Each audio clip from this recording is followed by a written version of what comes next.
Kami mau selalu merindukan Engkau, Tuhan. Kami rindu untuk menyenangkan hati-Mu, mengerti isi hati-Mu, Tuhan. Bapakku rindu menyenangkan-Mu,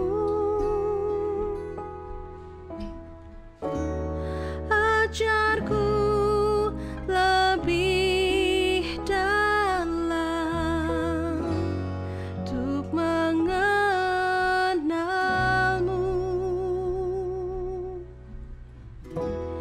Bapakku pintar,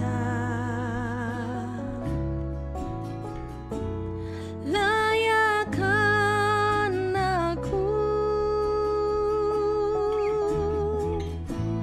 bawaku untuk menyembah-Mu di balik tirai yang suci, bertemu muka dengan muka,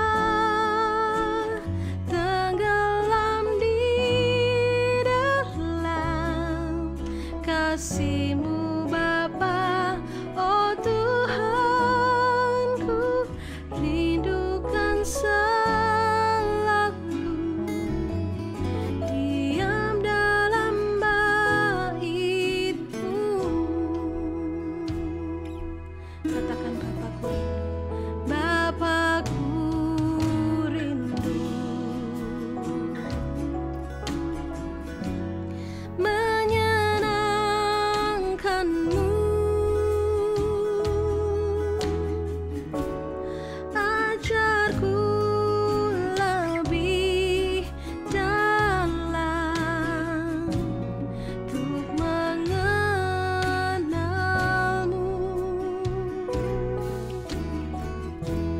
Bapakku pintar, layakkan aku,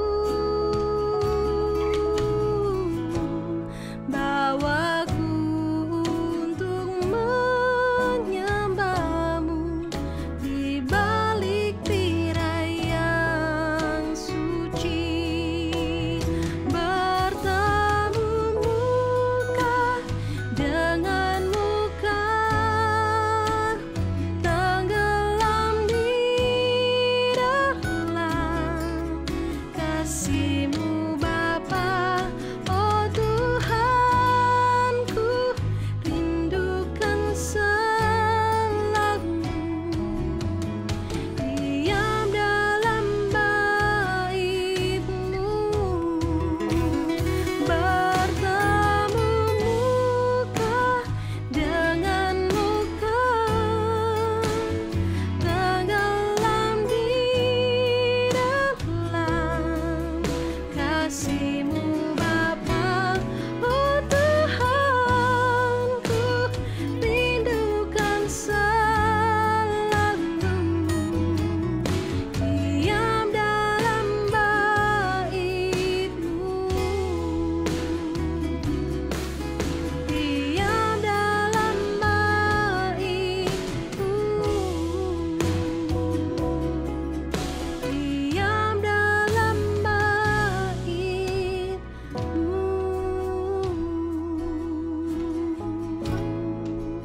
Oh, kami rindukan Engkau, Yesus. Kami rindu, Tuhan. Terima kasih, Yesus. Haleluya, haleluya.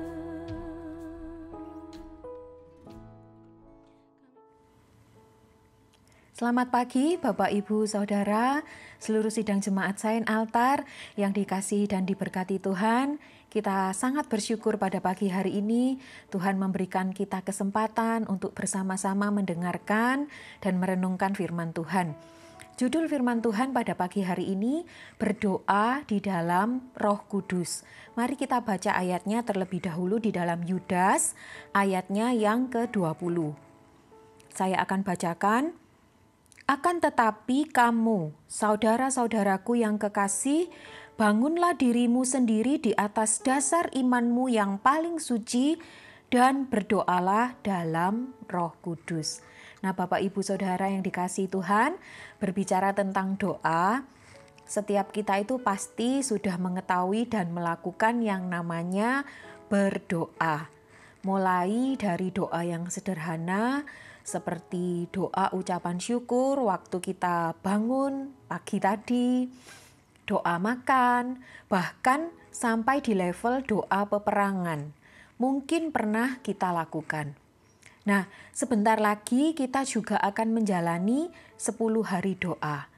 Karena itu kita akan memakai waktu dan kesempatan ini untuk berdoa sungguh-sungguh seperti yang sudah diingatkan oleh firman Tuhan tadi, kita membangun kerohanian kita dan kita berdoa di dalam Roh Kudus.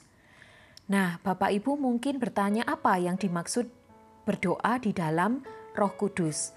Nah, artinya kita itu berdoa dengan kemampuan yang diberikan Roh Kudus.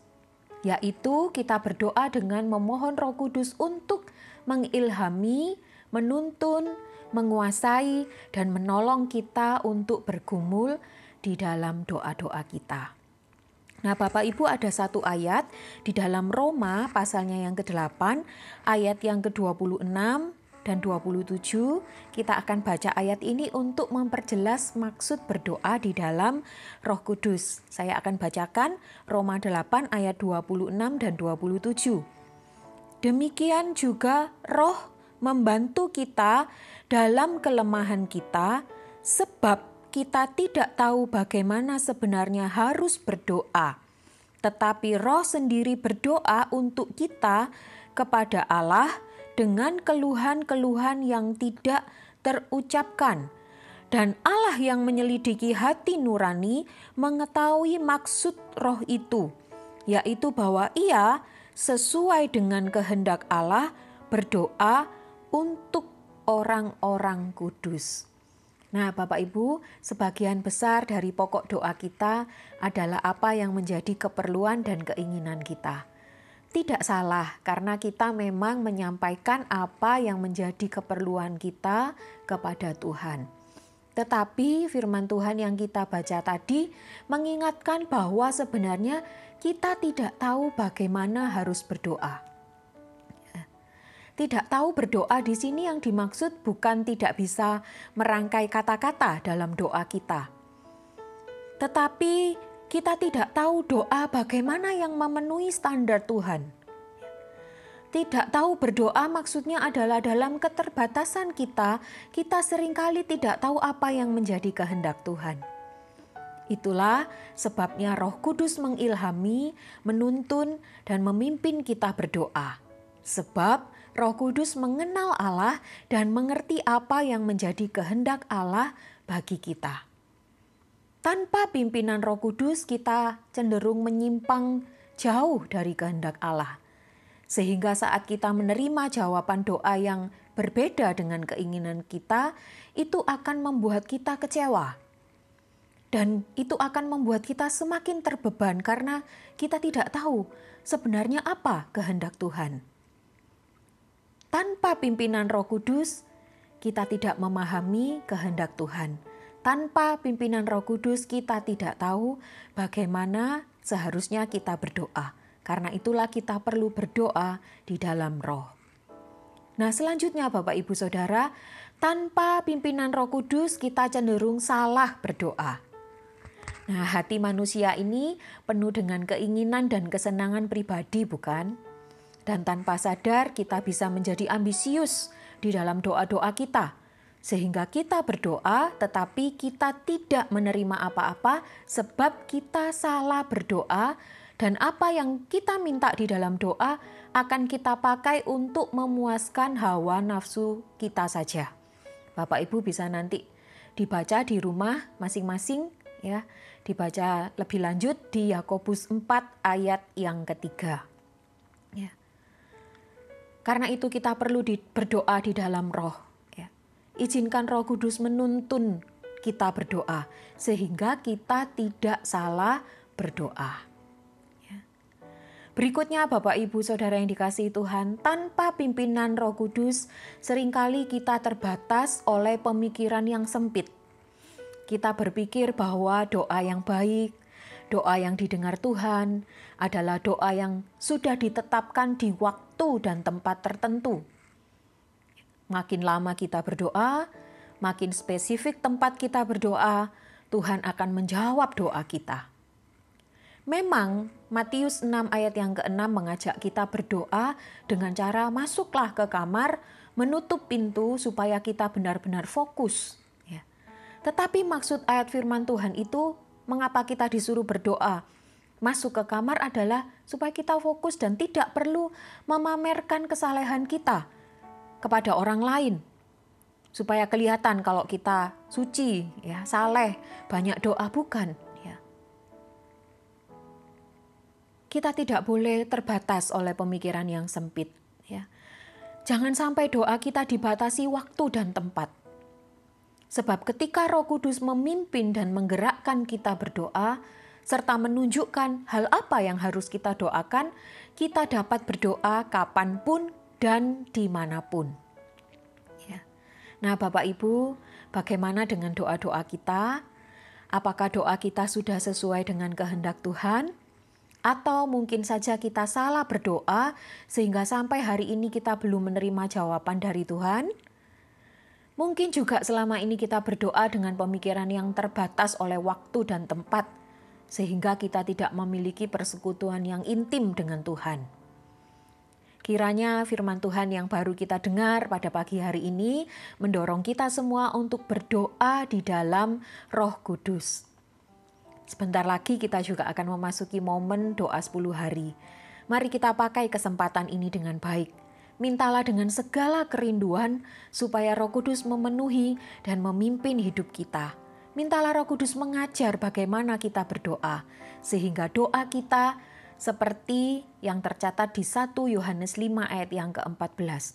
Doa kita adalah doa yang didengar dan dikabulkan oleh Tuhan, sebab kita berdoa sesuai dengan kehendak-Nya. Bapak Ibu, selamat memasuki 10 hari doa dan selamat menikmati berkat terbaik dari Tuhan. Tuhan Yesus memberkati kita semua, mari kita sama-sama berdoa. Tuhan, terima kasih buat kebenaran firman-Mu yang kami dengar pada pagi hari ini.